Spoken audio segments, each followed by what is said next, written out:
let's talk about the hidden rules of power. You know, the ones that shape everything from your job to the laws you follow. And believe it or not, our guide for understanding all of this comes from a pretty surprising place. A 500-year-old playbook written for a prince. So if you want to start a lot of different jobs, it's not enough to just be good at what you do or to find a customer. Nope. First, you need permission from the government. And that permission, well, it usually looks like a giant mountain of paperwork.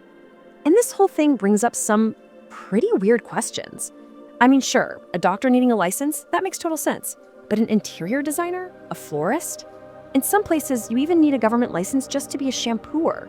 So what on earth is going on here? Well, this whole system has a name. It's called occupational licensing. You can think of it as a series of hurdles, education requirements, exams, fees, that you have to clear just to be legally allowed to do your job. And it's a massive and still growing part of our economy today. Now, the official reason you'll always hear for these rules is about protecting the public, safeguarding our health and safety. But you really have to ask yourself, is an unlicensed florist a genuine threat to society? Is that the whole story? This is where things start to get really interesting. To really understand what's happening beneath the surface, we need to look at this clever little theory from economics about a very, very strange partnership: bootleggers and Baptists. So the idea is actually pretty simple, but it's brilliant. It says that for a regulation to be really successful, it often needs two totally different groups backing it. You have one group that supports the rule for moral, public-spirited reasons, and then you have another group that supports the exact same rule because it makes them a ton of money. Okay, so take a classic example, laws that ban alcohol sales on Sundays. The Baptists support these for moral reasons, right? To protect the Sabbath. They are the public, virtuous face of the law.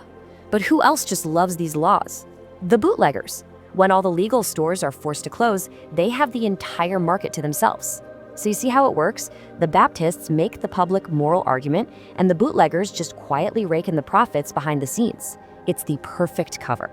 This dynamic is incredibly powerful. But to really, truly get the psychology of power that's at play here, we've got to go back in time, about 500 years, to one of the most controversial books ever written.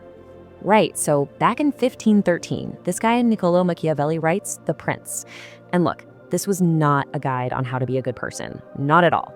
It was a brutally honest, cold-blooded manual for how to get power and how to keep it. His advice was focused on one thing and one thing only: what works. And here is the absolute core of his philosophy. A leader's number one job is to keep the state secure. And to do that, well, they might have to do things that you and I would consider immoral in our normal lives.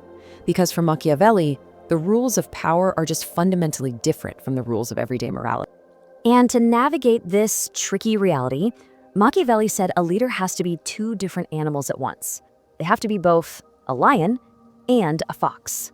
Think about it. The lion represents pure force. It's strong enough to scare off your enemies, but it's not smart enough to see a trap.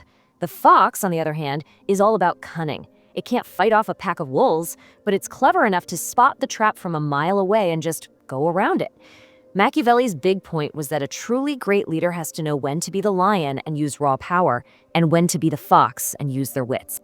So how does this 500-year-old advice play out today? How do the powerful groups in our world, our modern princes, use the lion and the fox to bend the rules in their favor? Well, it happens on what you could call a ladder of influence.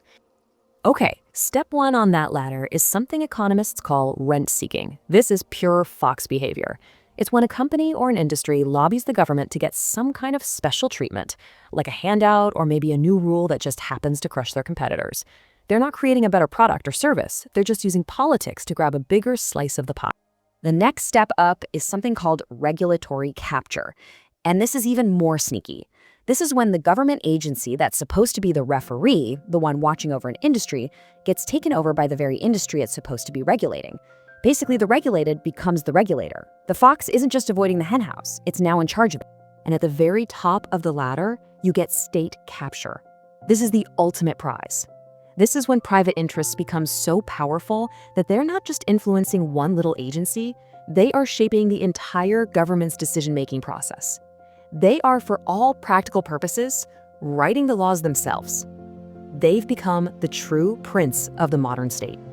Okay, so this brings us right back to Machiavelli's central problem. How does any powerful group get away with all these self-interested moves while still keeping the public on their side?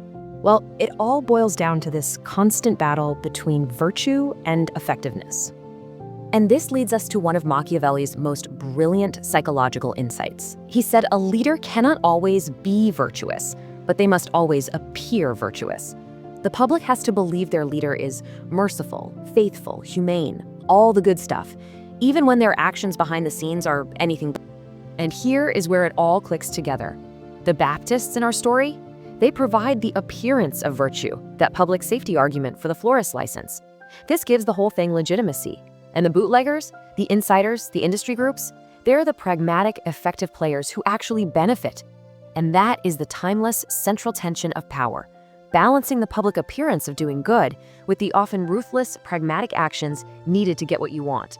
And so this leaves us wrestling with the exact same question Machiavelli put on the table 500 years ago, a question that feels just as urgent today in our world of complex rules and powerful interests. Do our leaders and the systems they build ultimately have to choose between doing what is right and doing what works,